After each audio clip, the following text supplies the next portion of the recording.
Thanks, David. Thanks, everyone, for joining. So this is the HIE Policy Board meeting. I will go ahead and run through a few opening remarks and logistics.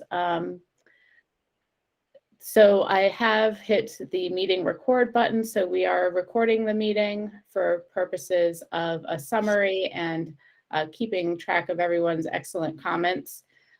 If you do have any difficulty joining the call today, there is an option to dial in over the phone if you're having issues with the video connection. You may also reach out to me and we'll do our best to troubleshoot with you if you're having trouble. As we proceed, please go ahead and mute your lines if you're not speaking. This will help us cut down on any background noise. And it is great if folks will use the hand raising function on Google Meet. So it looks like a little hand at the bottom center of your screen. This will help us keep track of who is waiting to speak. And for those joining over the phone, we'll pause intermittently to just ask and make sure that there aren't folks on the phone waiting to speak up for questions or comments. If you are joining over the phone, please introduce yourselves. Go ahead and let us know who's speaking. And of course, in the worst case scenario, if the meeting is breached, we do ask that all attendees hang up immediately, and we'll go ahead and follow up with everyone with a new meeting link and phone number so that we can reconvene on a different line. I will hand it over to our director, David Sharp, for any opening remarks he might have. Okay, I'll be brief. Good afternoon again, everyone. Thank you for taking time out of your busy schedule to meet with us today. We find an enormous value by gathering your input during these conversations on the proposed changes to the existing regulations. As a reminder, it's for discussion purposes. There'll be many other opportunities for what we call folks to take another bite at the regulations. We are in the first pass rate, if you will. We've received comments from a lot of individuals leading up to this point today. We take the comments and we include them in the draft document for further discussion, both internally with our contractor and then back to you all before we get to this stage where we would call them proposing them as even a draft for review by the public. So this is the beginning stages. I just want to reiterate that, and the journey is long, but it's intended to be very thorough. So thanks for your time, and we'll go ahead and get started. And if you have questions and comments along the way, we welcome them. So Alana, back to you. Thanks very much, David. So during the last work group meeting in December, we did wrap up discussion, as David mentioned, that initial pass at Section 3 that covers the rights of the healthcare consumer. Today, we'll be picking it up with Section 4 that covers the access, use, or disclosure of sensitive health information. So Ava, if you'll go ahead and pull up the regulations, we'll begin our discussions there. And I will jump right in. So in the first item here, we have, sorry, and I'm clicking folks in as I talk. So under consistency with disclosure requirements under federal and state law, we have added language that specifies the consent process if there is not federal state law in place, and specifies that in that situation, there would not be consent needed. So does anyone have any thoughts or questions or concerns about the addition of the language, the highlighted section in Section 4?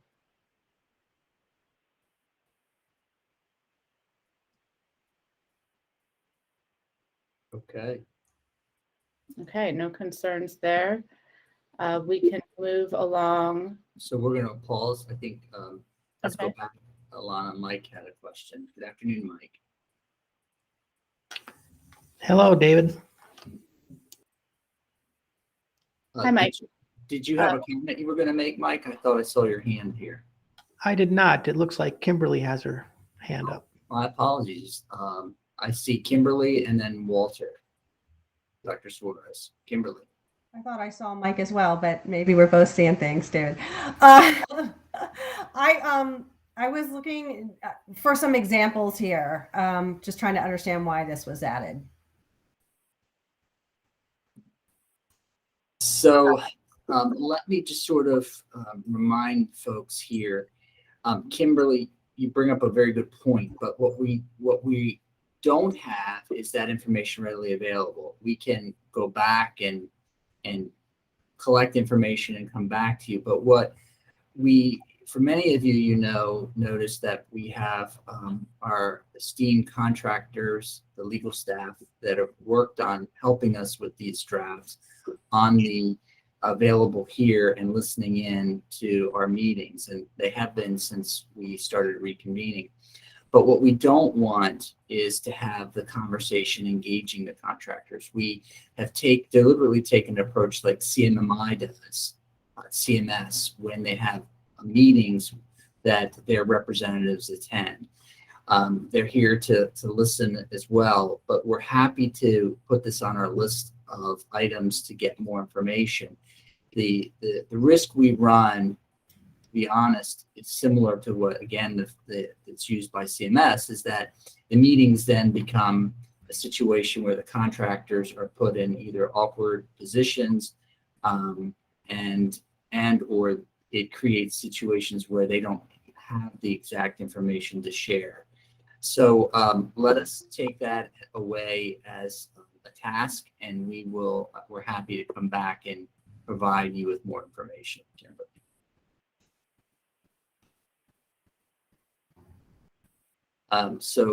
Thanks, David. That's helpful. And I thought I saw Walter Suarez also had his hand up. Yeah, Dr. Suarez and then Adrian Ellis. Yes, hi. Hi, everyone. Can you hear me okay? We can. Thank you. Well, Happy New Year, everyone. And I was trying to locate, and because this entire section focuses on sensitive health information. So I was trying to look for the definition, and it is up above, and it covers basically part 2 plus any other information that has specific legal protections, in addition to those requiring the HIPAA or the Maryland Confidentiality or Medical Records Act. So I'm just trying to understand really specifically what sensitive health information means in this case. According to the definition, it's a subset of PHI. So it's not all PHI, but it's a subset of PHI that is either Part 2 information, 42 CFR Part 2, substance use disorder data, or any other information that has specific legal protections in addition to those requiring the HIPAA.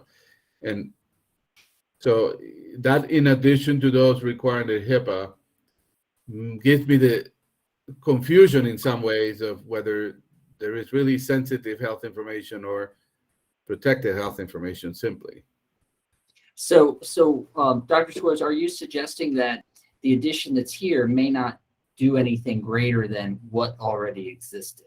I think, is that kind of the point? Because number 1 talks about 42 CFR, and it's related to sensitive health. The section is related to sensitive health information. Is that your general sense? Is that it's not needed? I mean, I think I hear you in a roundabout saying, what do we get from this addition? What exactly? That's my point exactly. Thank you. I'm just trying to understand what's the reason of focusing on sensitive health information here. And we can make a note to that. And just, Kimberly, can I call upon you? Is that in essence what your thought was too? Is to elaborate on why we need it?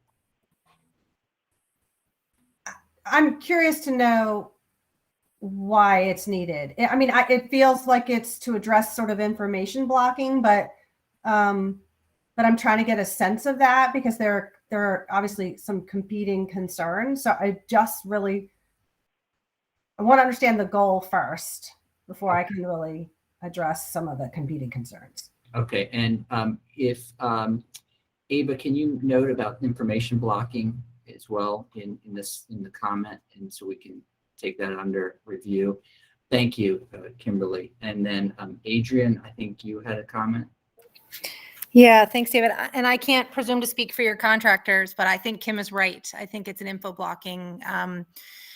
There is, just based on my work on patient access, there is some concern from some of the applications and others that work with patients that they see that some of the entities are requiring full authorizations when a patient requests their information, and they don't believe that that is allowable under info blocking. So a patient needs to use them as their app and then do what's necessary, but not necessarily complete a full authorization for access every single time they want to request new information, because it's, and so I do have concerns though. I will say, depending on how this language is read, there are certain applications and certain HIEs that might have a checkbox on a form that says, I also want to include my sensitive information as a part of this, not necessarily because we expect that consent, the patient is providing consent for that, but just as a kind of a patient preference. And so I want to make sure that having an additional checkbox that says include or do not include my sensitive health information isn't going to be prohibited by this, because we do run into issues with parents and children and things like that. So I understand, I think, where we're trying to get to, and we're trying to not create burdens for patients to access their information. But I want to make sure that we're not, by virtue of not creating burden, by virtue of trying to not create burdens, that we're not going to limit patient preferences as well. Yeah, and maybe that's something we can expand on. If the goal here is, if we're really aiming this towards the information blocking component, maybe we can expand on it, Adrian, to the points you've recommended or you've noted, just so inadvertently it doesn't end up being there. And I think Alana, I'm going to invite Pamela to make a comment. I was just going to agree. I think it is about information blocking, but then it shouldn't just be about sensitive information. It just feels like an oddly placed comment. And I think if we're talking about that we shouldn't require consents or authorizations when one isn't needed, I don't think it applies just to sensitive information. So it may not be the right place for this concept. And I think the words are a little too restrictive. Yeah, so we can note, why don't we note placement in the comments, Ava? Because this, you're right, this probably would go better someplace else I can think of as well. So yeah, thank you for that. Good points. Great, thank you. I don't see any other hands raised.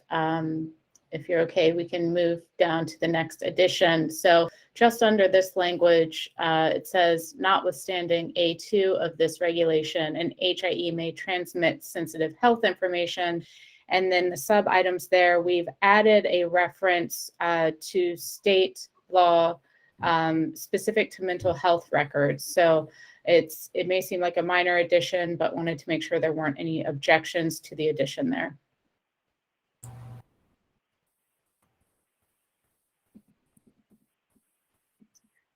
Okay. Hearing none, I don't think I see any hands raised.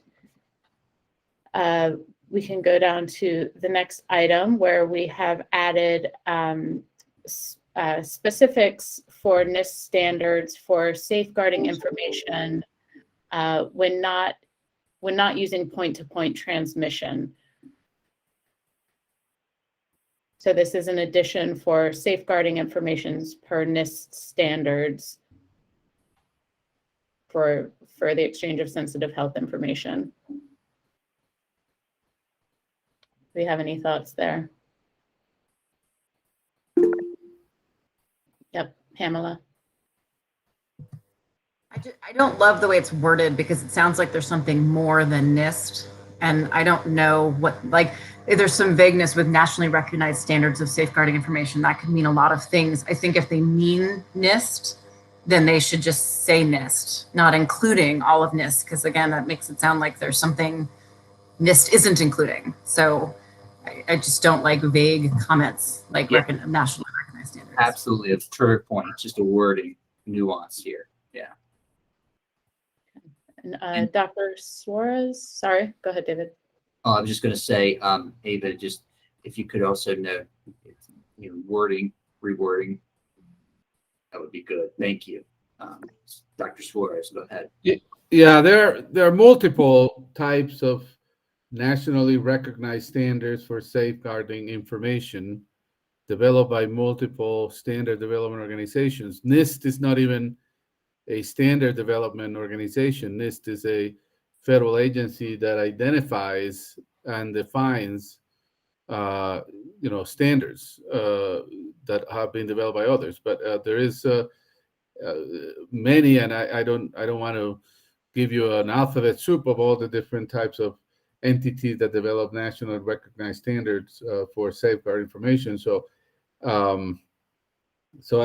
while I agree, this wording is confusing because it includes NIST, I think the issue is really beyond including NIST, because there are many organizations that develop this. And ONC, in its ISA, Interoperability Standards Advisory, identifies such national recognized standards for safeguarding information. So if any reference there might be, it would be defined or identified by the Office of the National Coordinator. But Walter, shouldn't we say, is it more about the standard setting body itself, or just what standards that have been recognized? Would it be that, say, NIST has chosen to either endorse, support, or encourage their use? I mean, we've pretty much used that federal agency as a kind of a beacon in the light, if you will, in the darkness. So could we achieve this by just... Well, NIST is not the only national entity that recognizes standards. Understood, but it's better to have somebody we would point to, and since we've used NIST in the past, doesn't that keep... As I was suggesting, ONC would be, it is actually the national agency that defines standards for healthcare, electronic technical standards, including standards for safeguarding information. So okay, so we'll note that. So Ava, if we can make a reference to review ONC's information, that would be wise.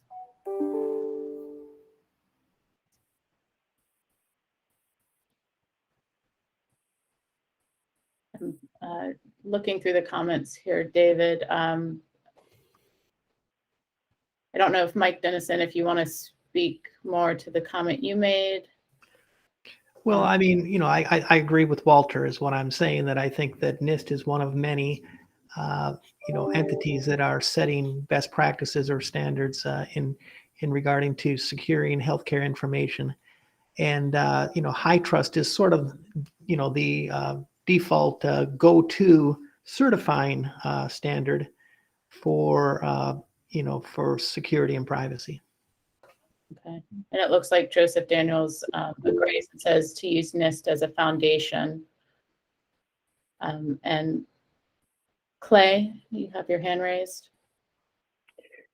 Yeah, so I would think that we would be agnostic on the standard. I think that we would want to say a recognized national standard. While a lot of people, follow high trust, percentage-wise, that has a relatively low adoption rate compared to other frameworks. And I don't know that it's in our best interest or serves any purpose for us to be calling out one over the other. It may seem, the exclusion of one may create questions, the inclusion of one may create questions.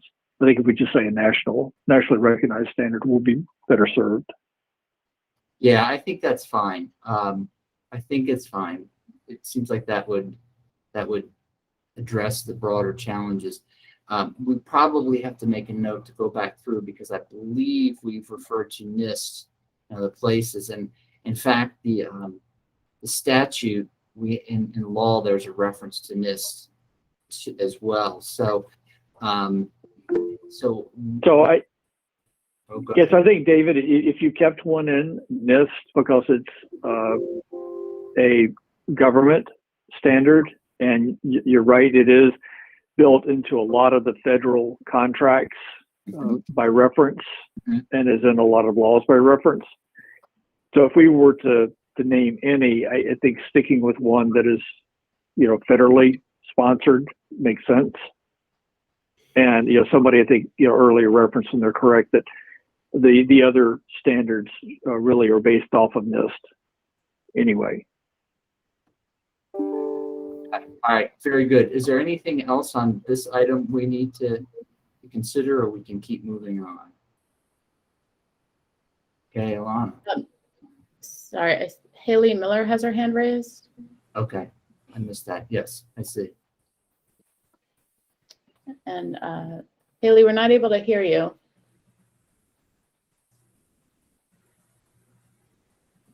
Okay, we can always come back. Yep. And feel free to put your comment in the chat box as well if that works better for you. So, oh, is that Sally Ann? Thanks for pointing that out. Actually, it's I just figured out that was my granddaughter's moniker. I don't know what that's doing on my computer, but anyway, I'm Haley Miller today. The other thing to keep in mind is this is an exception to, I just think we ought to just keep in mind that this is, an exception to number 4. And so it probably ought to be, I agree with Clay, ought to be pretty agnostic, because this is in exceptional situations, not when it's covered by point-to-point transmission. That's all. All right, thank you. Okay, then we'll make a note of that, and I think we can move down. The next 2 additions are kind of minor additions. So again, here we've added a reference to Maryland code for the exchange of sensitive health information other than point-to-point. We've also specified patient consent controls instead of just saying consent controls. The next addition under D, where it says a healthcare consumer educational content. So that's something that would have to be in place to do something other than point-to-point. We are referencing back to section 3B, where we outline regulations for that educational consent content, or educational content, sorry. So any concerns or comments about those small changes there? I see Kim has her hand raised. You want to take Adrian first? She had hers first. Maybe she'll. All right, thanks. Yeah, Adrian.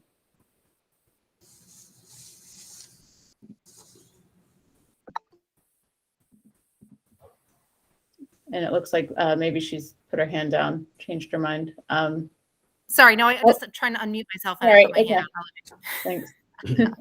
I just was going to ask why the inclusion of Health General 4307. I looked at it quickly. I haven't had a chance to really look all the way through it. It looks like it's about mental health records.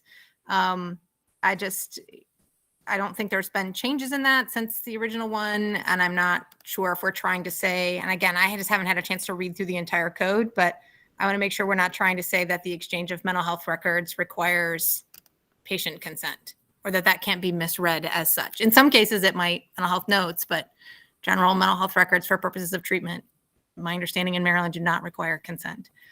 So Adrian, your concern is, has there been a change that has resulted in the addition? Because if Health General changes, it could have an impact on the particular regulation. That's what I think you're saying. What I'm saying is this originally was related to Part 2. We know that Part 2 requires patient consent. And so HIEs have to support granular patient consent for sensitive health information with applicable state and federal laws, right? So you cover all state and federal laws there. We specifically call out Part 2 and have in these regulations for a while because Part 2 has always required explicit patient consent. And so it made sense. And now we're adding Maryland Mental Health Code. And I'm just a little bit confused about why. No, I get it. I mean, the sense is that it's taken care of in the earlier part of the sentence because Yes. Yeah. Okay. That's a good point. We'll clarify that. This is Michelle. Could I just ask on that? So when we're saying Part 2, when we're saying Part 2 here, are we referring to 42 CFR? Yes. Okay. It's, I don't necessarily disagree, Adrian, with what you were just saying. I'm noting with interest that the interpretation of how strictly or liberal or loosely 42 CFR rules can apply when it comes to sharing of data seems to vary so much from state to state and organization to organization. And so with this, you may anticipate needing to provide additional guidance to organizations that you would seek to be sharing data because they may take a more conservative stance. Just wanted to call that out. Okay. Okay. Very good. Thank you. Okay. I don't see any other hands raised at this point. Oh, back to Kim. Thanks. Yeah, and I'll sort of do the, I won't expect the answer now because adding the word patient consent control. So adding in the word patient. So patient is a legally defined term under these regs. A healthcare consumer is defined broader than the patient to include an authorized rep, right? Let's see, healthcare consumer. And so I think we need to be mindful of that addition to make sure it is intended. So healthcare consumer is a patient or a person in interest. And so is this suggesting that only the patient consent controls, or could it be? Yeah, no, you're right. That's the problem because in some instances the patient might not be able to consent. I think, and you're saying if you limit it to the patient, you may take away, it may present an impossible scenario in some situations, I think. Yeah, and frankly, I haven't had time to do the analysis in my head because I haven't had a chance to really. So, but that raises that issue, and it should be considered. Yeah, absolutely. Was it intentional? If so, why? And then let's talk about it. And is it limiting? I mean, what's the value of the addition bring here that wasn't already in place? Because it could be a restricted value, as if you will. Okay. Thank you, Pamela, or Kimberly, sorry. All right, if we move on to the next item, under E, we've made an addition to add requirements for consumer educational content for sensitive health information. And this includes adding the scope of sensitive health information, the right to consent, how to consent, and how to access that sensitive health information. So I think we'll pause there, and I see Pamela has her hand raised. So one is why is this carved out differently than D? I mean, D is healthcare consumer educational content. So why did we create like a new section on healthcare consumer educational content? It feels like it should just be 4 or 5. It should just continue if you're adding more.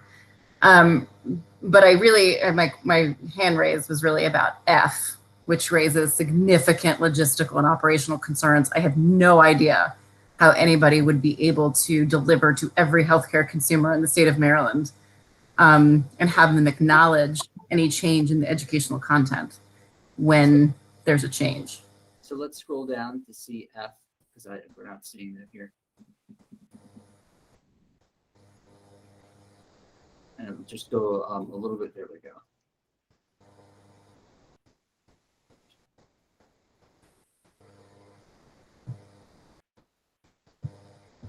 Yeah, I hear you. So I think it could be, so maybe the interpretation is too tight because it should be timely made available. So couldn't made available be just posted on the website? That's what it should be timely made available, and there should not be an acknowledgement requirement. I mean, you should, yes, I agree that there should be timely updates on it and made available, but there's really no way to deliver it to healthcare consumers and obtain acknowledgement. So, and I don't want to lose the point about why E is called out separately. I do want to sort of just make sure that that's, I don't know if there's a reason for that, but I think I'm missing it if there is. Well, let's, in order, let's potentially strike through and do a comment on and shall be acknowledged by the consumer, Ava, if you could, because I think that's a good point. And then let's scroll back up to take a look at E.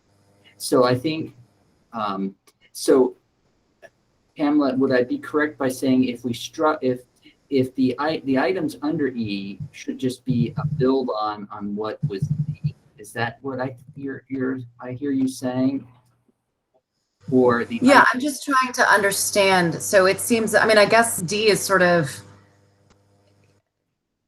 I don't know. I feel like those two sections should be merged. If we're talking about what the content should be, like, and how it should be kept current, it should also contain what it is. Like, I just don't, it seems like, and I don't even know if it should be here. You almost wonder if you put it back in the section on healthcare education content, because the concern would be that someone's looking at the healthcare education content, building out their education content, and don't realize that there's a whole subsection for sensitive information. Like, I just worry that it's a little disjointed when it talks about how to educate our consumers on all things HIE, and wonder if those should really be put together as opposed to called out just for sensitive. Yeah, I think I hear you. I think that's a good point. Okay, and we have hands raised from Dr. Suarez and then Kim. Yeah, thank you. So I think we're dealing with two different things in this education content section. One is the process and the other one is the content. And so I mean, the first three items, the ones that exist there, is the process for developing this content, and is kept current, and there's a receipt that acknowledges that helps the consumer. You know, all those are independent of what is the content itself. So I tend to think those two as two different things. One is what is the content that needs to be included, and then how that content gets delivered. And I do agree strongly about the last F issue, because in reality, whenever the content is updated, it is made available to consumer in different ways, and trying to achieve a acknowledgement from every consumer on just that particular updated content is not going to be possible. I think with that we're making this very micromanaging and losing flexibilities and you know, overburdening the system. Yeah, understood. Good points. Okay, so I think we've Kimberly, you. Yeah, I understand the point being made about F. Having said that, though, and perhaps this wouldn't happen, but if the consumer educational content is updated, such as, I mean, they're describing that the content is the scope of the sensitive health information, right? If somehow or another the scope gets expanded in a way that the consumer is unknowingly disclosing information they had no intention of disclosing from the get-go, they absolutely need to know that there's been this expansion of the scope of the information you've agreed to, right? And they would have to agree to it. So I think, you know, it's, again, probably how it's written. I mean, I don't think you can expand the scope of information that is disclosed without getting buy-in from the consumer, but this educational content seems to suggest that maybe you can. just by expanding the content, you're saying we could expand the scope of information that we're going to disclose, or how you go about, engaging or making your agreements granular in nature. If the rules change, then consumers do need to know if there's substantive changes. So maybe I was going to say, maybe that's the word that we need to find a way to build in, is if the changes are substantive, because it could be that it's a change, but it's not substantive. It's just a change. And I think you're looking at adding some kind of differentiator, which could be important, but does the word substantive, is that too vague? And how do we really define it? But I hear you. I think you're saying there's some changes that you don't need, that are just simply changes, but others may impact on the consumer, and they ought to know.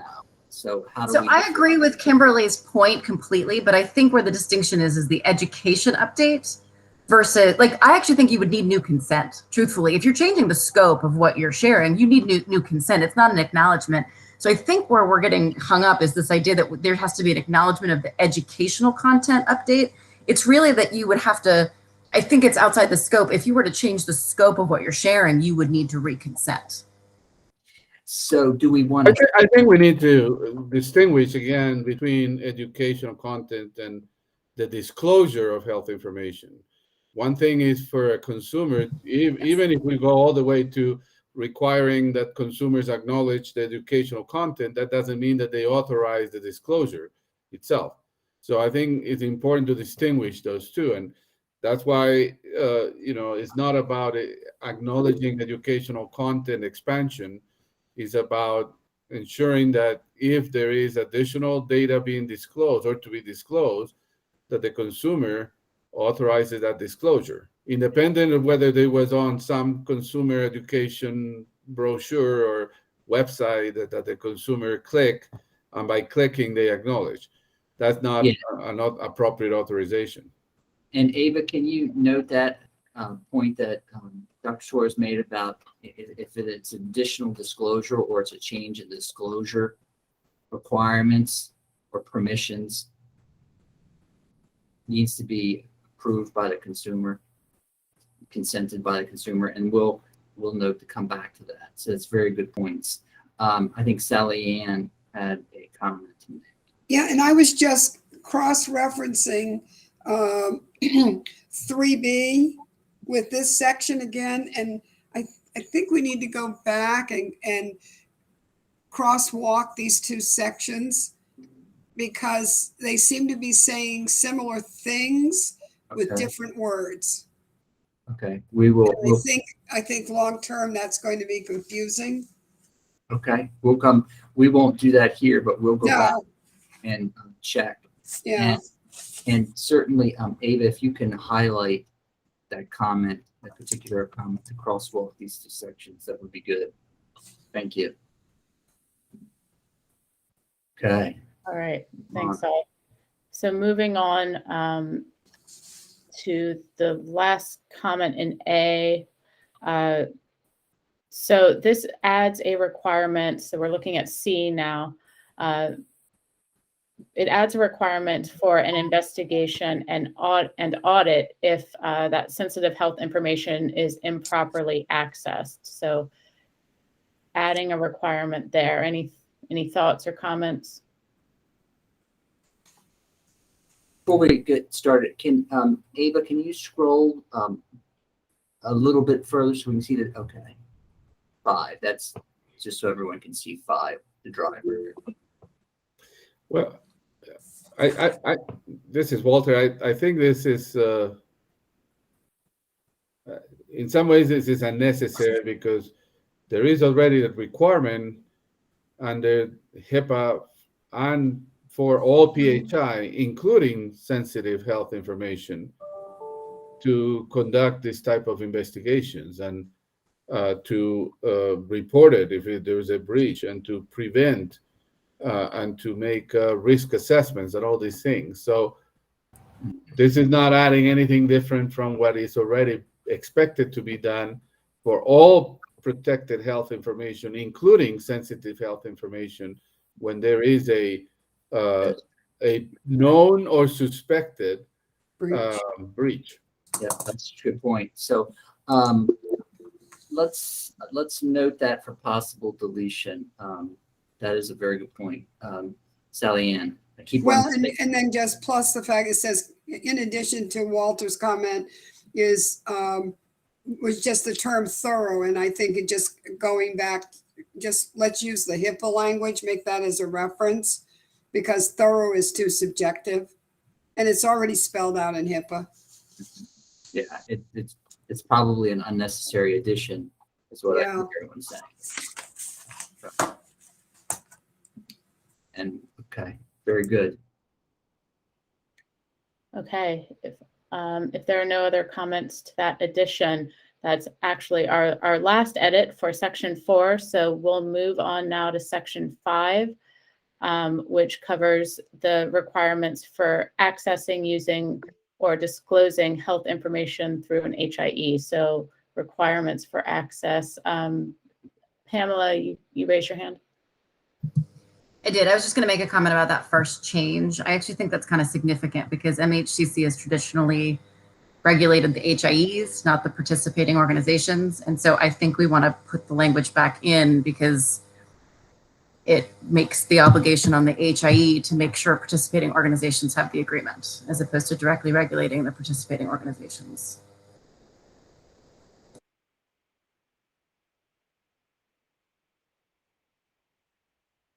Okay. I don't see any other comments or hand raised there, so we'll note that. And moving down to, so that was really the only change in section A. Moving down to B, an HIE shall only disclose PHI through an HIE for a primary use consistent with the following. So we've added minimum necessary requirements and a federal reference there. Dr. Suarez. Yeah, thank you. Well, I'm just wondering more generally about this section and how it now or will be aligning with the TEFCA developments. It is expected that in this quarter, the initial QHINs, Qualified Health Information Networks, will be put in place, and there will be a QHIN participation agreement that all the participants will be required to sign.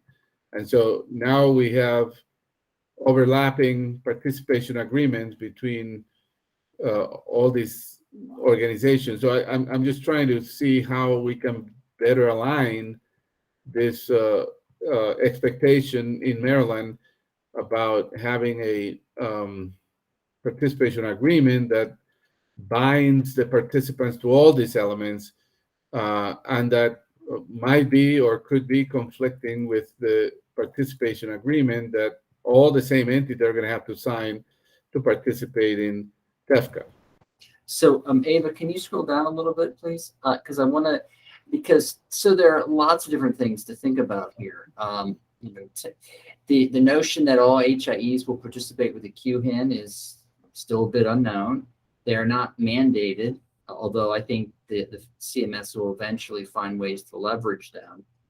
And I think we don't want the regulations here in any way to what you might say negatively impact on the ability of TAFCA, but at the same time, you could probably say that about everything in the regulations if you wanted to. You could probably say, well, we'll just let TAFCA figure out what the landscape should look like. And it feels like a bridge too far, at least at this point.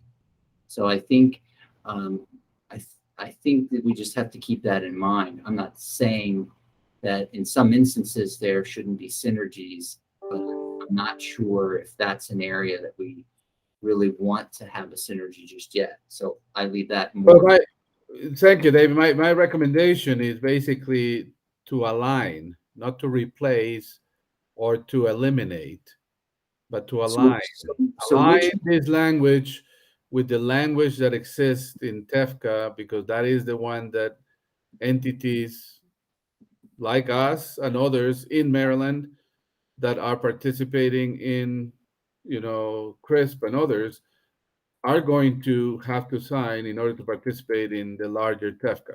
So I'm just asking to consider aligning.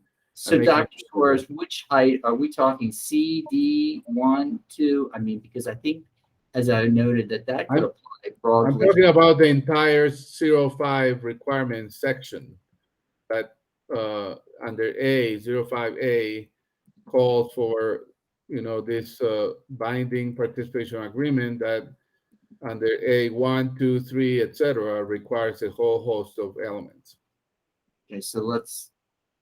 Okay, so it's probably, it's primarily aligning it. And again, I'm not saying we eliminate all this and we expect that TEFCA will oversee everything, but just make sure that this language, even the parts that are not currently changed, like A1, A2, A3, are still relevant and will align with what TEFCA and the TEFCA QHIN agreement is going to be. Because the last thing we want is to have regulations in Maryland that requires us to do certain things, and then if we participate in QHINs, have some conflicting expectations. Yeah, I think those are good points. Those are good points. I think there are a couple ways to look at it, but I think let's start by checking to see where there's where there's non-alignment, or I think it's worth looking at a bit. Some might say, what you always run into in situations like this is where some would want more stringent requirements and others want less. But I hear you. I think the place to start is let's take a look at it and see what challenges might exist.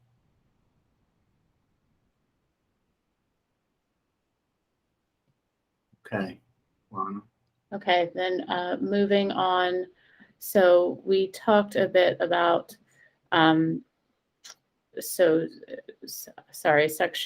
B2. So if we move on to section C, this adds a requirement for authorization to disclose PHI for commercial purposes. And we did get some comments back. Pamela has her hand raised. I'll let her. No, I was just going to say, I think the term commercial purpose is really vague. And I think the concern I have is, the proprietary research is included in here. And I would really hate to see, research using de-identified data or a limited data set, which is permitted by, HIPAA and state law, to be shut down because there's some confusion over what commercial purposes are. A lot of the research ends up being a potential commercial tool, and I don't know if that, where it ends and what the intent is there.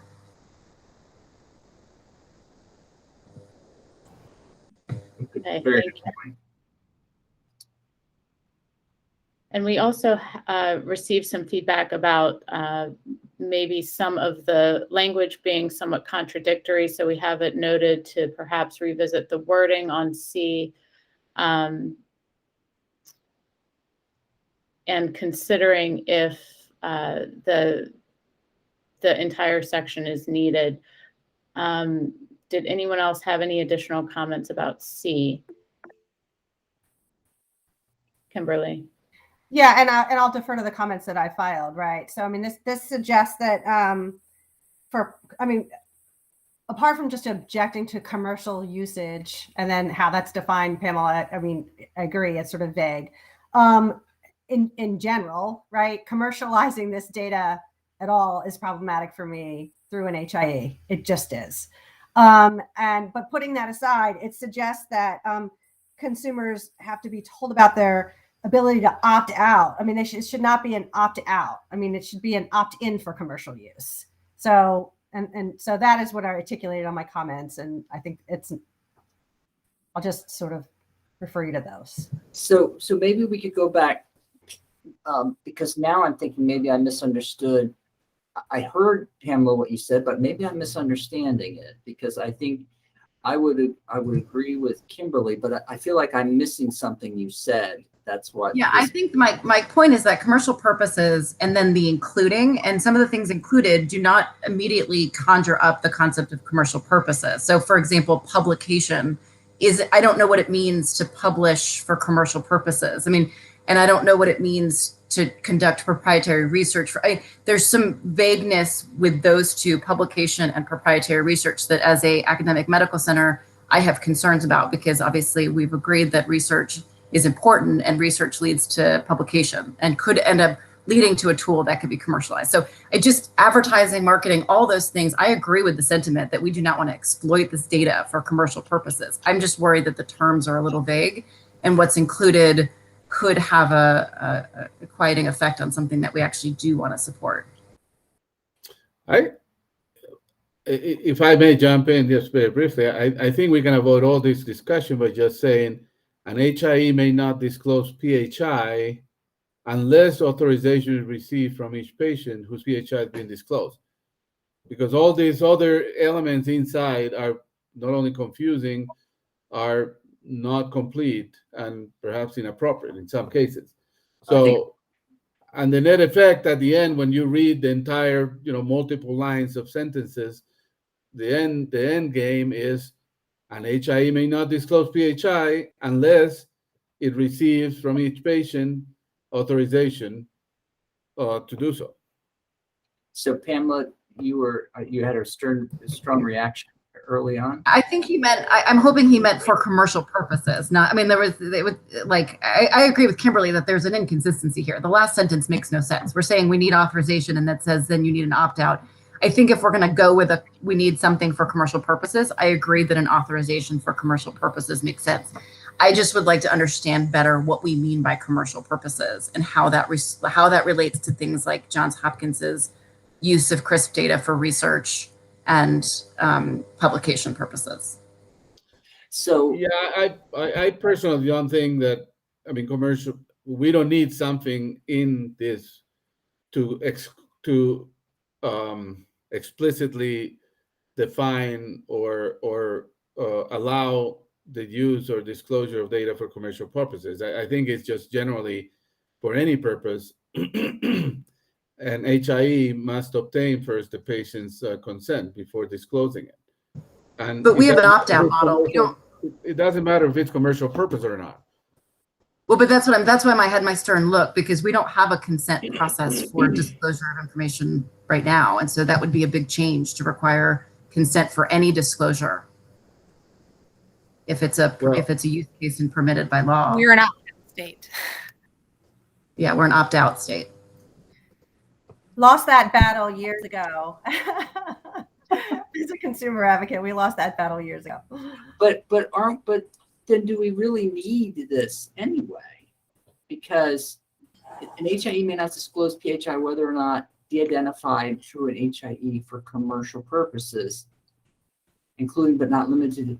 But correct me if I'm wrong. If it's de-identified and an IRB has approved it, or status is somebody with appropriate statistical credentials, statistician has approved it, it can be disclosed. Yeah, there's a misconception there, because de-identified data is not PHI. Once you fully de-identify data, it loses its class of PHI. The only quote unquote de-identified data that is still considered PHI is limited data set. Right. So de-identified should be the word limited data set. But at the same time, it's Well, the only next step I would go, David, is the monetization of research data. I don't follow. I mean, I know what you mean by monetization of research data, but I don't follow. Well, but when Pamela was talking about what does commercial purposes mean, let's just say as a result of the research, something is developed and then monetized. Is that commercial purposes? Even though it may be a nonprofit or an academic institution? Right. And that was my concern. That's exactly the point, which is the intent originally is obviously not for commercial purposes. We were doing it for academic purposes and publication, but it's not uncommon for academic research to then be turned into a monetized tool. That's how we get things. So I really worry about putting research in here. And I think if we were to remove research and publication and just call it out in its separate section in the regulations, which it has its separate section, I think that would maybe make it better. I just worry about putting research here because I don't know what it means. Yeah, this whole section probably needs a lot more retooling than what we think. So let me just ask the value of the section as a whole, understanding there's some challenges around some of the wording, but conceptually, does this make sense to include as a concept here or not? Because I think I could kind of go either way, but any reaction to that? I think Catherine looks like has a comment, and then a few others. Yeah, David, thank you. I needed to dust off some of the cobwebs of our history here because this conversation, some of this language feels very much like secondary use. And I'm wondering if maybe we need to remind ourselves what some of the secondary use language is, and that may actually even address a portion of this. Okay, is there, okay. Okay, good point. We'll make a note. I think just maybe you guys can read and use that as a tool for even alignment. I'd have to pull it out right and read it right now, but certainly, obviously, it was noted the research components are addressed elsewhere, but some of these other items maybe too. Yeah, Catherine, I think you're right. I mean, I think we've been down this road. Yes. Yes.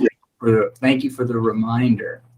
Down this long road. But a necessary journey that gets us to always someplace good. Yes. There are lots of these kind of branches that we find ourselves on. Good point. So let's jump to Adrian and then Kimberly. Yeah, so I was going to say something similar as Catherine is. So this sounds like we're revisiting policy decisions here, and it looks like they have, which could be addressed in the secondary use section, which to Pamela's point carves out research as a part of that, right, as an allowable secondary use. So I totally agree with how we're defining commercial purposes here, because from an HIE perspective, it's important that we're able to use patient information to consistently improve the tools that we provide to users, right? So it's not disclosing them for people to monetize and develop new tools based on HIE data, but that the HIE themselves can determine if there's problems or improve tools. And I don't know if that is allowed under this now or not. So I do think this needs some work, or potentially not, and just remove it and then go back to primary and secondary use. But I would just put a placeholder in that sometimes the way we define secondary use as anything that's not primary is also could be a little bit problematic, because there are things in there that are public health related or others that someone may not necessarily consider a secondary use of data. So would like to just put a pin in that for future discussion as well. Good point. Good point. Okay, Lana. All right, if that wraps up C, we can move on to D, which referencing some federal requirements here, it includes a requirement for APIs to make claims and encounter and provider directory information available to consumers. Any thoughts? I have a couple hands. Pamela, Adrian. So I know Adrian's going to speak to the CRIS perspective, but I just would remove and participating organizations. Again, I don't think you want the HIEs. I mean, you're not regulating the participating organizations, so you can't require them to. So it should just be HIEs will cooperate. Yeah. Agreed. Yeah, I was going to say the same thing. So, but Pamela already covered that. But then this looks to me, and again, can't speak for your contractors, but this looks like a note to the CMS patient access rule and not the CMS interoperability rule and not the IFR. So not the IBR, not the info blocking rule. It's not claims and encounter data is rare for HIEs to have. We have more clinical data and are required to provide the US CDI, not specifically claims and encounter. So I would just suggest you go back and, if I'm right, and this is supposed to relate to info blocking, to look at what information is required under IBR and not claims and encounter. We don't necessarily have a problem providing it because we don't really have it under a participation agreement, but I don't think we're getting at the right thing here. Yeah, and I think the notion of a provider directory, we probably need to look at this. We need to look at this all of D, because I something feels, after we're talking about it, like this doesn't belong. So I think we can mark that for potential. I would just also note that the IBR does not require does not have specific API requirements for patient access, right? So that's right. It did not set those. So I do think this looks like directly from the CMS interoperability rule. Yeah. So yep. That's what I think. Who said that? Who made that? Who made that out of turn good comment?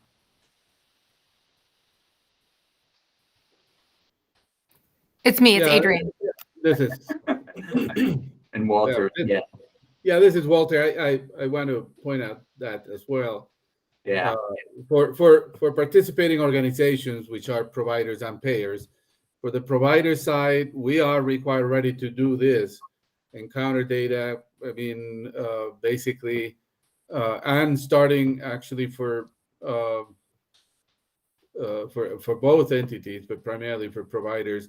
Starting next year, 2023, we're required to make available EHI, not just USCDI data. And so I think all via open APIs and all these. So for HIEs, this section might be appropriate and applicable, and I think it would be fine. I don't think this is applicable to participating organizations. They already are required under under information blocking and under interoperability rules to make available, or will be making available, this type of data, including provider directory information as well via APIs. Understood. And then I think Clay had a comment. Yes, I think in some ways, I think this section has probably become a little bit overcome by events. I would suggest that we simplify this and simply say where an existing national or regional standard exists for data exchanges provided by the HIE, they will follow those standards, and then get rid of all of these sub-bullets. And I agree with Pamela's comment about taking the participating organizations off of this, because this doesn't really govern the participating organizations.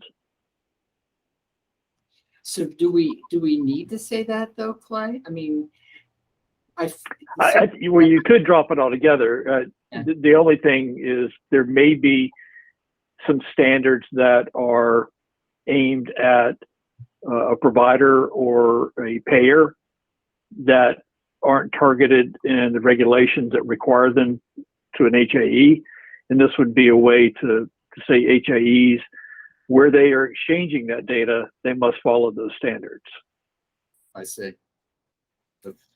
Maybe a suggestion is replacing D entirely with just a simple statement that says HIEs will implement standardized open APIs to make available, I think, any data they have to healthcare consumers, including provider directory information. So the point is really, this should not, and participating organizations should be eliminated from this point, this D. And secondly, this is not just about claims and encounter data. This is about all data that HIEs have about individuals should be made available via open APIs to individuals, period. So I think for me, the point is an HIE should not propagate or develop proprietary data feeds where an existing standard exists. Yes. And maybe Yeah, it should be as simple as that. Exactly. Yeah. I think that's really the message here. And I think, yeah, it feels like that's the message you want that we ought to be sending. And Adrian, what do you think? Is that about right? Yeah, I think I was just going to say to respond to Walter's comment that is a policy decision that is beyond what the info blocking rule requires of HIEs, right? So the info blocking rule does not require open APIs or or other things of that nature, right? It does require information to be exchanged, but it does go beyond what the HIEs are required to do, which is a policy decision that this committee could make. But I just wanted to point that out. That well, I would say maybe that's something for future consideration. But I think what Chris would say is the most we could do is point you back to who has it, because in many instances we're just a conduit. And I think a lot of the HIEs would say that is that that what they store actually or maintain is very limited, and the consumer would be better off going back to the provider for that health information. So maybe this is something that we need to think about as a future consideration, as opposed to something we want to add in this latest revisions that we're doing. So I think, David, even in the context of the HIE being a conduit, I think we would want the HIE to act in that conduit following standards. Yes, no, I versus agree. Proprietary. Yep, no, absolutely think that if you're going to do it, you have to, use the existing standards and not develop. I mean, that gets us back to the pre-837 days, if you will. Exactly. Right. Yeah. No, I get it. So Craig, are you going to tell us that you want to establish proprietary standards? No, I'm going to remind you that we would love to use standards all the time, but oftentimes our EHR and facility partners can't use the same standards that we would all like them to. So let's just make sure we're not restricting ourselves from also doing, specific integrations to meet the needs of our stakeholders. Yeah, and that is a tricky point, because there's so many variations of standards that technology partners use that you're absolutely right. So I don't know how we avoid that other than just saying you can't use, rather than prescribing a variant of the standard, which is still a standard. Perhaps to Clay's point, if we just acknowledge that standards need to be followed and not get into the minutia of which standard or substandard, if you will, to follow. Clay, does that seem reasonable? Yeah, so I was going to say something very similar, is that if you have to, you're not prohibited from building a proprietary binding to a participant that can't meet the standards, as long as you also offer a standard version of that same information. Right. Good points. Okay. Alana. Great. All right. Moving ahead then to F, where we are talking about ensuring authorized user access. We've added 2 requirements for HIEs to update the access matrix and inform affected staff individuals of those changes. Any thoughts on that?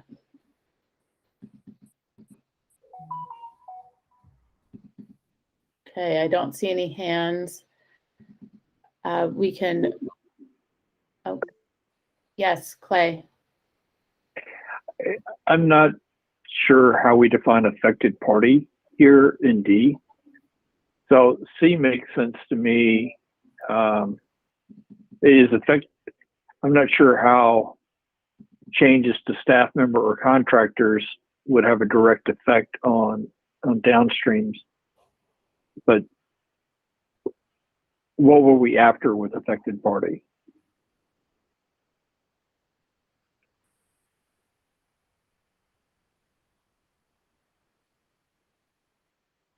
Okay, so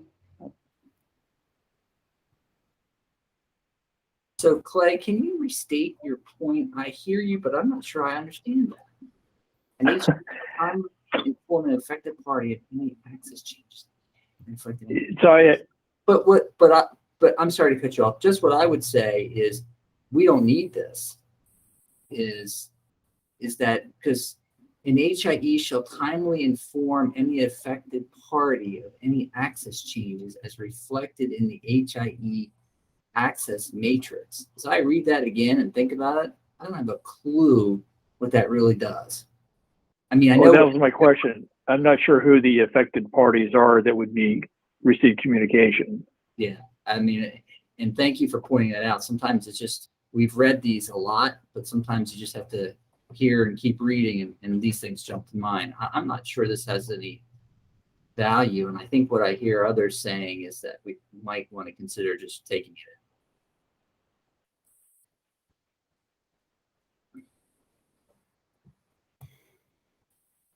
All right. Thanks, David.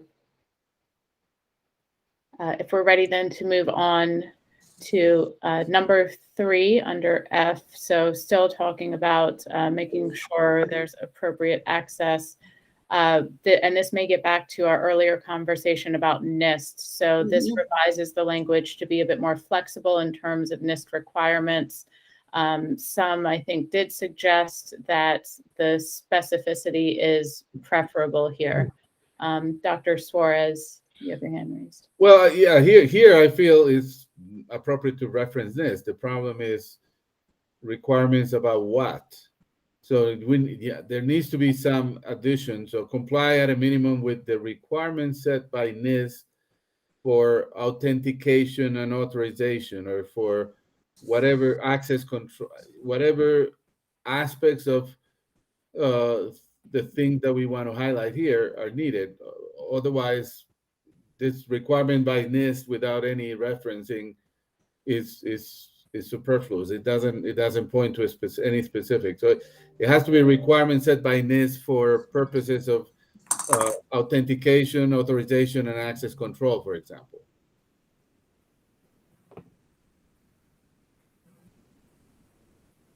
Okay. Anyone else before we move on? It just doesn't make sense the way it's written now. It's like hanging out there. Yeah, no, I hear you. Complies with what? Yeah. I mean, for what? Right.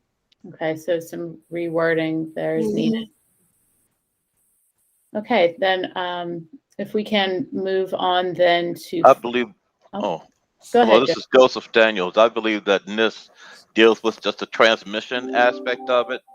When it comes to the security of it, it would be built within the API itself, its coding, which kind of lends itself to part of the discussion dealing with APIs and transparency. If you have standardization among them, it'll make it easier for people to gain access, which I believe is what you want. However, when it comes to the transmission portion of it and that point-to-point aspect of it, what NIST would do would have assurances that there will be security on each of the transmissions and the end-to-end piece.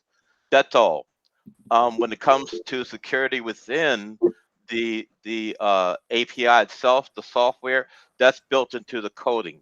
So there are two different things here. I believe this deals strictly with the transmission piece of it, the physical layer. So would it read better then, if that's the case, to say comply at a minimum with NIST and end it there, and then have the word and adopt blah blah blah? Yes, just using this as its foundation so that everything else gets built upon that. So it goes back to the. I'm sorry, please. No. I was just gonna say, Ava, my colleague, if you could just end at NIST in that first row, where it says comply with the requirements set forth by NIST, and then go to the word and as the deletions. Okay, I think that's what I hear Joseph saying, and I thought Sally Ann acknowledged that. Yeah. Yes, I'd like to go back to section D Can I comment on this for a minute before you Sure. go there? Plus, So I think this is not about APIs. I think if you go all the way back to where this point 3 belongs to, is under point F in the previous page, and the point F above is about assure that only an unauthorized user accesses, uses, and discloses. So this is about authorizing users. This is not about APIs per se.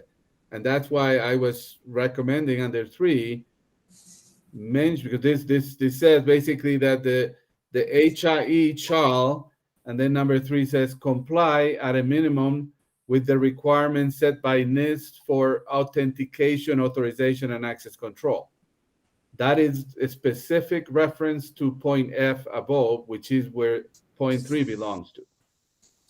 So I think what you're saying is that we ought to, the comment from Ava is we ought to consider moving 3 up to part of F. But I think it's already part of F. I was gonna say, so on, okay, I hear you, and sorry, maybe it's just the hour. Tell me why this isn't as it is if we just take out the words beyond NIST. Are you just reinforcing? You need to contextualize what is the requirement set by NIST about what. But I see, because I'm looking at 4 as though it's 3. So because we say adopt and implement authentication process that. Can you scroll down a little, Ava, so we can see what's 4? So to me, the reference to NIST and the requirements are implicit in that it's talking about NIST requirements for authentication and authorization. What I wanted to make was explicit, otherwise it's not very clear whether it is. I mean, I think you got confused about APIs here in number 3. It feels like we need to emphasize the point about this requirement set by NIST are about access control, which is what F is about, not APIs. Yeah, completely agree. So let's go back up to F real quick, Ava.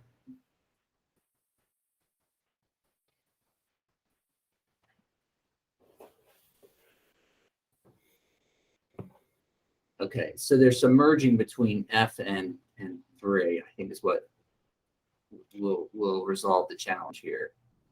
Well, 3 is the sub part of that already, right?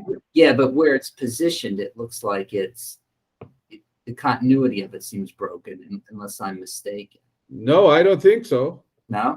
I think there's very clear continuity. It says under F, an HIE shall, and then do 1, 2, 3, 4. And number 3 is an HIE shall comply at a minimum with, the requirements set by NIST. Okay. All I'm suggesting is adding after NIST requirements set by NIST for authentication, authorization, and access control. Fair enough. So let's do the insert after NIST and just show it there. agreed. Yeah. Yeah. So my comments around that, I agree that the context is clear, and I agree that adding this, doubles down on that. Where I'm a little bit stuck, and I'm not an advocate of what has been struck from this, but where I am stuck is NIST has a lot of guidance on authentication, authorization, and access control. And what was originally in here was reference to a specific NIST documentation and a specific level of authentication and authorization, which was level 2. That's right. Which I believe might be overreaching because it has some identity proofing requirements.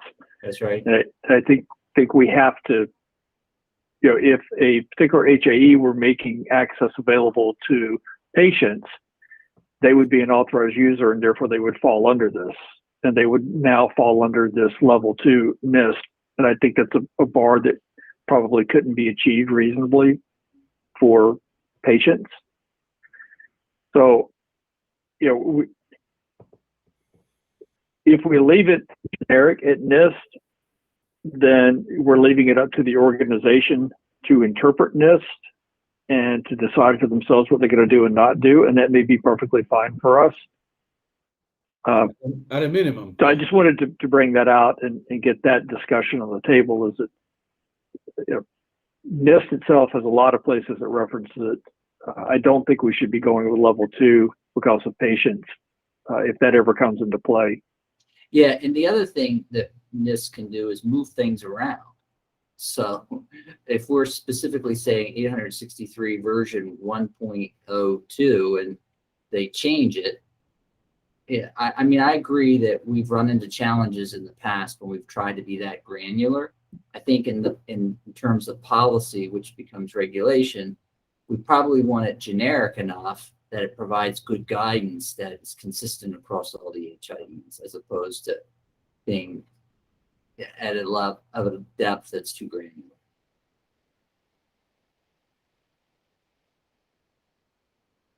So Clay, do you think in that spirit, what's written here now would accomplish that? I'm comfortable with it as long as we understand that gives the HIEs a pretty broad set of room to maneuver. So let's ask Craig, can you weigh in here? And Craig may have stepped out. Yeah, I can I'm here, help but David. I'll defer to you, Adrian. Oh, okay, sorry. I was just going to agree with Clay that NIST is very broad, and the difference between NIST level 2 and NIST, and I always get confused if it's level 1 is the lowest or level 3 is the lowest at NIST, is a huge difference, right? So kind of the lowest, level 2 does require government issued ID, and for patients that is going to be a struggle. We are going to limit, a certain number of patients that don't have that government issued ID. But the next level down is pretty much nothing. Like it's really broad. And so there isn't a lot between the lowest level and level 2. And so to Clay's point, you are going to be giving the HIEs a lot more latitude, which, if we're okay with that. But I was going to point out that it does create, level 2 potentially could create problems for making sure that all patients can access their data. I don't know, Craig, if you had other things to add, but. Yeah, no, but I would say I agree. But the challenge here, if we take what you're saying and Clay's saying, we play that down a little bit, is that we're going to find ourselves in that realm of specificity. Now, I'm not suggesting it's a bad thing, but if you lock into a certain requirement or version, and there's changes made to it, it creates challenges. So I guess I'd like to hear more from what others think, because it is a conundrum where you're either in one bucket or the other, and it's hard to have a foot in both. Catherine, your thoughts? Help us out here. Oh, and you're muted. Sorry, can you hear me now? Yes. Thanks, David. I was just going to suggest if we read ahead to item 4, it speaks to the authentication process, and maybe we can beef up A and B there to hit Clay's concern as well.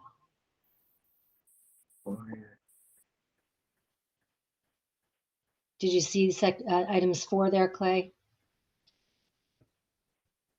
Yes, yeah, I do see it. Thank you. So then, if that's a very good point, thanks, Catherine. So then it kind of solves itself then, isn't it? And I guess I go back to Adrian and Clay. Catherine's pointing us to a couple of components that might address the questions or comments raised. Your reaction? So I just, there's a big move towards passwordless now, right? Mm-hmm. And saying passwords are never going to be secure, so we need to get away from that. So I think we do have to be careful not to be too prescriptive, because we may lock somebody into something that over time we want to change. And there's also, just as another example of that, while it hasn't changed in HIPAA, it has changed in the way OCR is enforcing penalties, that they are generally starting to view MFA as a mandatory thing, even though it's not addressed in any of the regulations. But they view it as a baseline control now, just like they view encryption, even though it's addressable in HIPAA, they view it on removable media as required. So I don't know if there's a way for us to, and I know we hate to do this, but to tie in general best practices and other, prevailing practices, because this particular will shift over time and probably shift pretty rapidly. Yeah. So, I mean, you're making a point about be entirely that, in sense, you're just saying limit it to best practices, and maybe note that there's dual or two-factor authentication, but not specify that it has to be username and password, because I think what you're saying, what if it's biometric and something else? Yeah, or a hardware token or some other passwordless mechanism that's starting to come out now. That's a good point. So Catherine, your comments about that? Yeah, I was just going to suggest that we almost have that language there under for, A and B. The requirement is for authentication and authorized use at quote login using a generally accepted best practice for authentication. Such as, dual or two-factor is probably even unnecessary. It could be left there for clarity. But to me, that made it very generic. And I think, Clay, that would open the door, keep our principles of keeping it broad, and certainly not too constraining for right now. It would give a little bit of latitude for whether it's patient access or not in the future. And I think it would also allow for some of the non-password based evolving technologies. What do you think, Clay? No, I think that's right. Yeah. So I think the way you're saying is we just leave requires generally accepted best practice authentication, requires generally accepted best practices for authentication, and then take out the rest.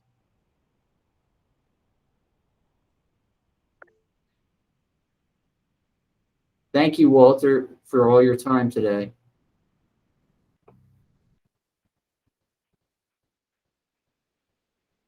Okay. All right. And I think Joseph Daniels had his hand raised, but maybe he just took it down. Feel free to speak up if you wanted to add something.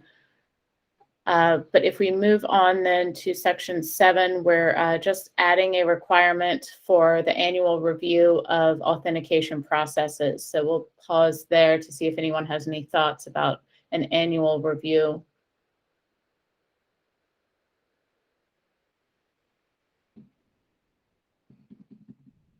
Okay. Hearing no concerns or comments there. The next comment we have, oops, we scroll down, there we go, to, is that G, Ava? Yes, I think so, to, again, assure authorized access.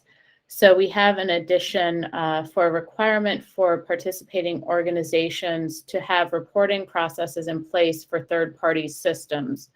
So going up a level, this is under 3, which says that a participating organization shall ensure that any third-party system it uses appropriately authenticates an authorized user prior to allowing that individual access to the HIE through the third-party system.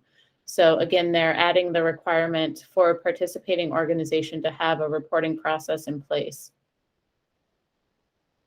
Any comments? Would it be simpler just to say that the HIE must flow down authentication and authorization requirements and policies to third parties? Yeah, I think that's true.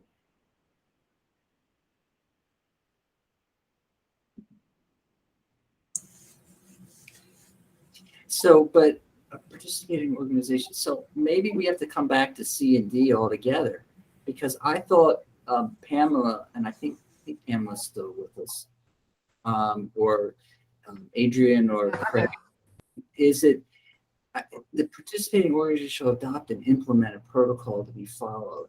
I know we had talked about that the regs won't flow to participating organizations. So am I mistaken, or do we like what's in C and D altogether? No, David, I had the same thought. I think this was an oversight probably from previous times. If we want to make, HIE shall ensure that its participating organizations have these things, and that's fine. But again, we don't want these regulations directly regulating the participating organizations. Yeah. So why don't we start with changing C? I think. Thank you, Pamela. And an HIE shall require participating organizations, and then we'll go to D. I think it actually starts over that, above that. So if you just on the screen, it's in 1, 2, and 3. Right. Oh yeah. Yeah. So maybe just if you could highlight them for us, Ava, thank you. And we'll, rather than taking time now, we'll go through this section, but we'll also go through the rest of the regulation to make sure we haven't missed it, because it's quietly in there, and if you're not paying attention, it's easy to miss. Then let's look at 4. If we say an HIE shall blah blah blah, shall adopt and implement for. Oops, I lost where you were. The designation. A third-party system or changes in the use of within 5 reporting to be followed by a third-party system. An HIE shall require participating organizations to adopt and implement a protocol to be followed by a third-party system that requires reporting by the third person in the event of improper access and a lot.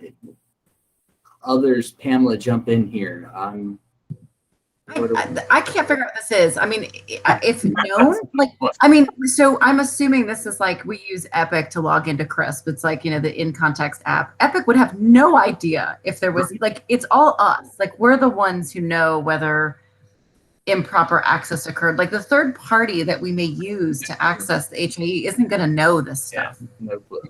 Right. Yeah. I feel like this doesn't fit because it's hard to understand, but it doesn't fit. I agree. I would recommend removing it. Appreciate the context. But again, and most of them are, if it was a true third party, then they're going to be a business associate and they have an obligation to notify you anyway. I think this muddles the water a little bit. I don't think anyone's going to disagree. Mm-mm. Okay. So then, but this 4 flow, then where do we connect 4? An HIE, blah, blah, blah, question of device registration, participating registration form, an HIE concerning the following.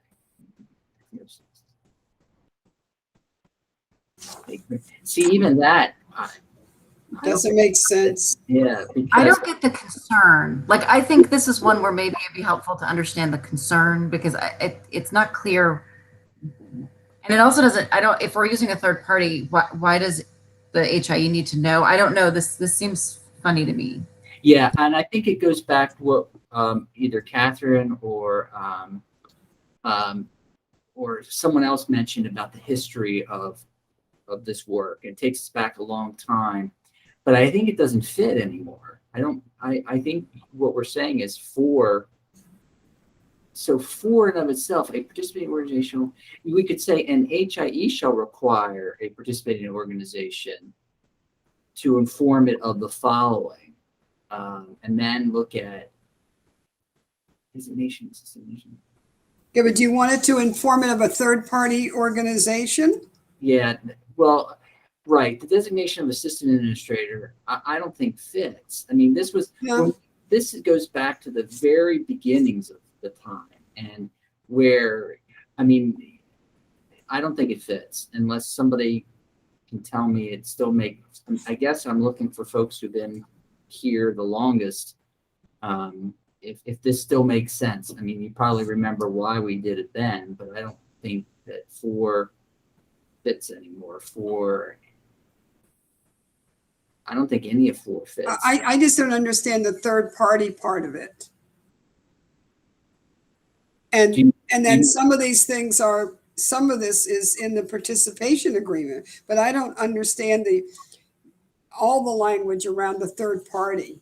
Yeah, so scroll up, Ava, a bit, because I think what we're saying is D doesn't fit.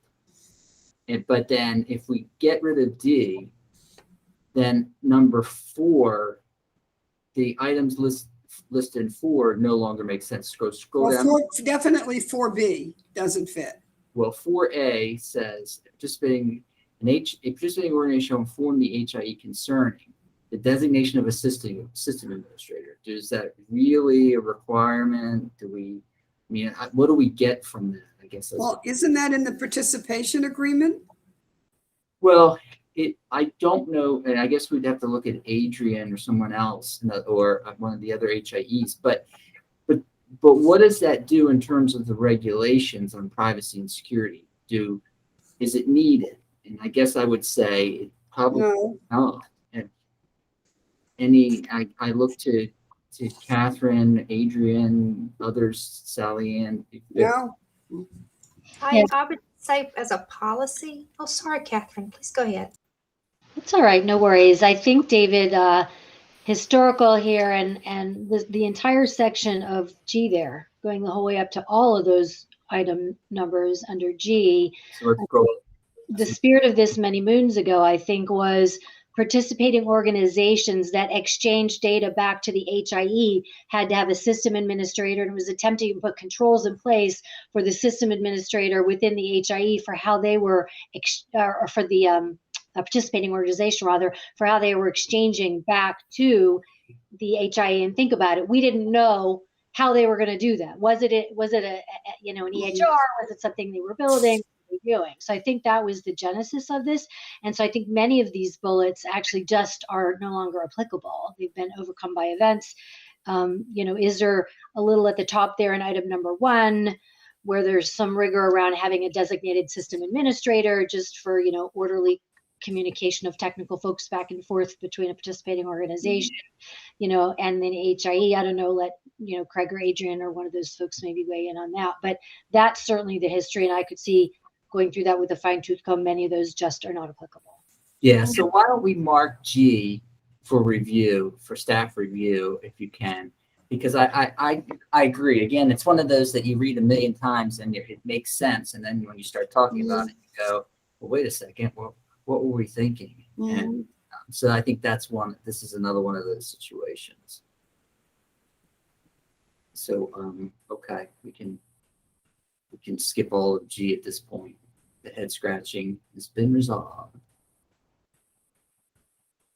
Okay, happy to move on, David. I noticed that Adrian and Michelle both have their hands raised. Well, sure. Is it folks, is it in addition to the section G, or are you merely echoing what we just said? In addition to. Okay. Okay. Hey, Alana, it's just a little further up. Pamela, you were talking about the section D. Oh, right there at the bottom. I'm just pulling my thoughts together. I was like, well, what do we do? Well, there may be scenarios where there could be, say, an inadvertent disclosure to something like maybe a source systems. Maybe they start reusing the same MRNs, and so there's an incorrect patient matching, and so then it can create that improper access due to basically an inadvertent disclosure. Would we account for that in this clause, section D? I wanted to call that as an example. Yeah, but I don't think that's the third party systems. They wouldn't catch it. I think we would catch it. I think the participating organization would catch it in that case. It's true. Yes, you're right. And that would be, in theory, and I guess it's subject to debate, but a non-HIPAA reportable breach, a non-HIPAA violation that the regulation talks about that would have to be reported. Roger that. Okay. And we already have an obligation to report that. I mean, we do have an obligation to report that. It's a good point. Thank Okay. you. Michelle. Thank you for indulging me on that one. All right, great. So then moving on to H, which may be kind of in the same vein. The section H overall says that the system administrator of a participating organization shall carry out each of the following measures on behalf of the participating organization. And we've recommended the deletion for number 2 there. That's for the requirement to coordinate with MHCC on setting up authorized users with a username and password. So just suggested to delete that item. Yeah. All right, I see some heads nodding. Mhm.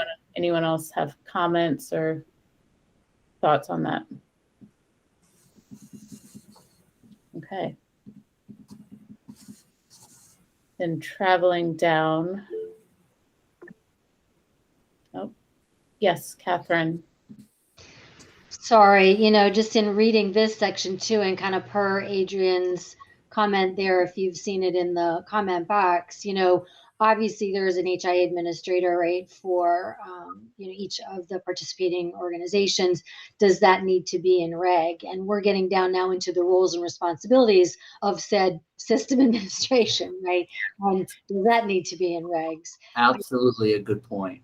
I think this goes back to before we knew what that role was going to look like. And quite frankly, the participating organization agreement, right, has evolved and changed over time to really tighten and I think enforce all of those roles and responsibilities. So I would suggest a lot of this could be struck. Yeah, I think that's a good point. So we'll mark it for staff review.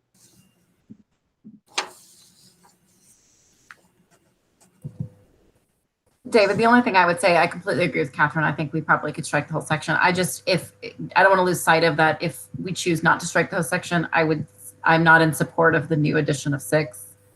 I think it follows the same theme that we've seen a lot, which is this concept that the data has to be immediately available. And I think that that's really something that happens. It just, and I think we've resolved that in other sections. This seems to be a repeat of sort of something we've already discussed and resolved in earlier sections. And I'm not sure the system administrator would be the one with this responsibility anyway. So Pamela, you said 6 and isn't 6 crossed through? So mine's mine's added. Yeah, sorry. Is it the new 6, Pamela? It was the new 6, but he's right. The new 6 has been crossed out, but it wasn't crossed. Yeah, sorry. So that was an addition made by Post and Shell that then, based on some comments and feedback we got, we did also mark it because the suggestion was to delete it, being that it was perhaps overly burdensome. Okay. Thank you. Sorry, I have an old version. No worries. Apologies. But to follow logistically, I think we're going to review the whole section, but I think, Pamela, to your point, if the section remains, that we would propose striking this. Okay. All right, great. Then that brings us to the end of section 5. So moving on to section 6, which is auditing requirements. We have the first edition under A, which is, it reads, in order to ensure that only an authorized user who is appropriately authenticated is granted access to HIE information. And we've added language there for a at least monthly audit of security measures, including antivirus software and other steps for data security. Do you have any thoughts on that addition?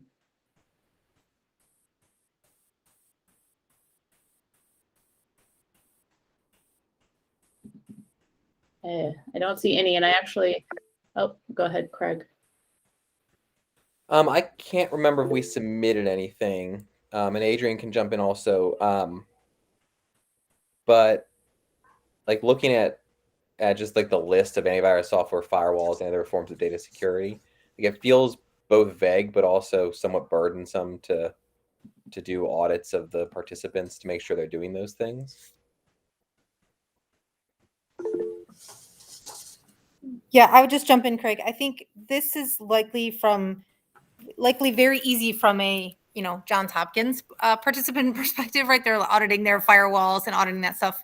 But we have a lot of small ambulatory practices, and we get a lot of questions now about requirements. And so I think having them have security requirements is good, but telling them that they need to audit their antivirus, telling them they need to have antivirus software is one thing, but then that they need to audit it monthly is a lot.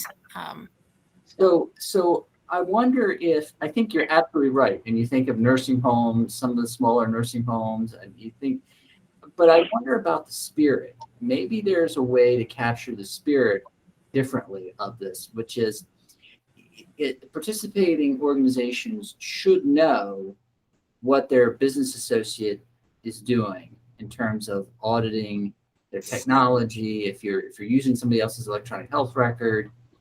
And should there be an indication here that some kind of suggestion that an HIE requires the participating organizations are aware of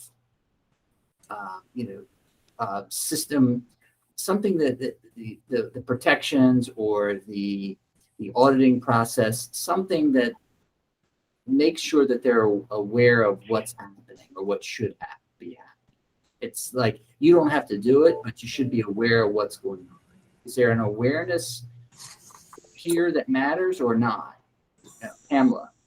I was going to say, this also seems outside the scope of the HIE. Like, are we now regulating their practices, their security practices in their role as a participating organization? Like, I'm not sure how this relates to the HIE. Like, I understand the HIE's responsibility to audit its users and firewalls, stuff like that. But why would we impose an obligation on the participating organizations to this? It just seems like a step removed from the HIE itself. It's now kind of monitoring its own security practices within its practice. So I think you're right, but that would make the case that there really isn't a need for requiring awareness at this point. I think you're saying if we take this out altogether, we just take it out, and that's that. Yeah, I mean, I guess the idea is if the HIE is providing a secure method for the practice to access the information, do we need to worry about how the practice is implementing its firewalls? I mean, I don't know. I'm trying to see the connection between the security practices of the participating organization and how it relates to the HIE. I'm not a technical person, so I'm struggling, and I'm sure there's a connection, and you're right. Maybe it's an awareness thing. I just worry that it's this language is one step too far. I think that's, and maybe it's a matter of auditing their connection to the HIE, or how they're accessing the HIE and the firewalls related to, that or something. It's just, I don't think you're trying to regulate like their EMR or their other systems within their practice. So I think what you're saying is that we could just delete 4 and yeah. So why don't we? Yeah, and they already have security requirements. We've imposed security requirements on the participating, organizations. I think that's probably sufficient for these purposes. Okay.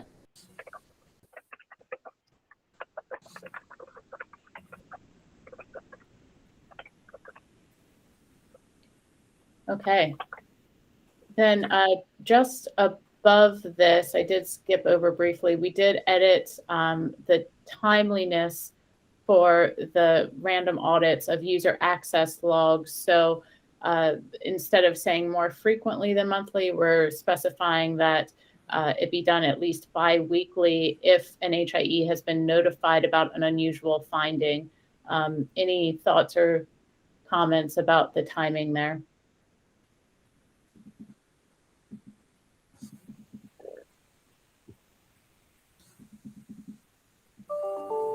If not, then there is another kind of timing related edit just below. So in terms can we just, I'm sorry, Alonda, can we go back? Let's make sure is this at least bi-weekly? I want to make sure everyone's really comfortable with that. But that's only in the event that there's been an unusual finding. Or a finding. Does that mean for how long? How long after the unusual finding? Is it biweekly for like the next 6 years? I mean, I think that might be the issue. Right. That's what I'm asking. Yeah, I agree with that, that for how long needs to be answered, but unusual findings are constant all day, every day in the security space. And the biweekly and the monthly, I don't know that those are appropriate to, when you say firewalls, CareFirst has a lot of firewalls. So, and users, we've got 8,000 users.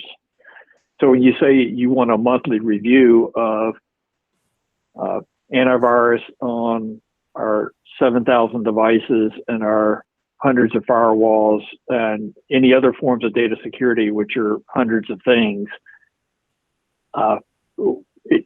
depending on how you interpret that, we wouldn't be done in a month, right? Mhm. So